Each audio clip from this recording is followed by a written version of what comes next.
Matapos sa eleksyon 2025, umuugo ang isyu tungkol sa posibleng pagbabago ng liderato sa Senado at Kamara.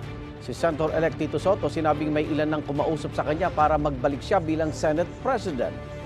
Una nang sinabi ng kasalukuyang Senate President si Chis Escudero, bukas siya sa bagong liderato basta makuha ang 13 o higit pang boto ng mga senador. Liderato sa Kamara naman ang napag-uusapan ng magkapatid na sina Vice President Sara Duterte at re-elected Davao City 1st District Representative Paulo Duterte. Sabi naman ni Deputy Speaker David Suarez, malabong mapalitan ang liderato sa Kamara dahil pumirma na raw ang hindi bababa sa 240 kongresista sa Manifesto of Support para kay House Speaker Martin Romualdez. Sinabihan ko si Congressman Pulong. Sabi ko sa kanya, baka gusto mo lumaban ng speaker. Hindi man siya sumagot. Iniisip din niya siguro yung chances niya na manalo. Well, sinabi ko sa kanya, kung hindi ka manalo ng speaker, then kunin mo yung minority.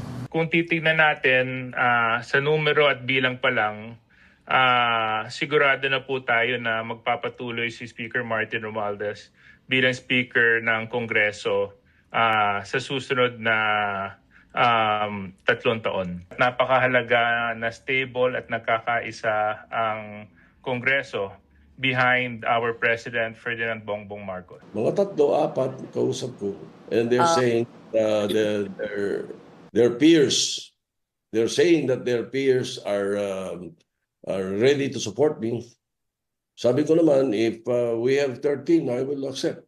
Sino man sa amin, kabilang si Senator Soto, ang may bilang, hindi niya dapat talikuran yung responsibilidad at yung hamon na yon na binibigay na kumpiyansa ng mayoriya ng mga senador. Igan, mauna ka sa mga balita, mag-subscribe na sa GMA Integrated News sa YouTube para sa iba't ibang ulat sa ating bansa.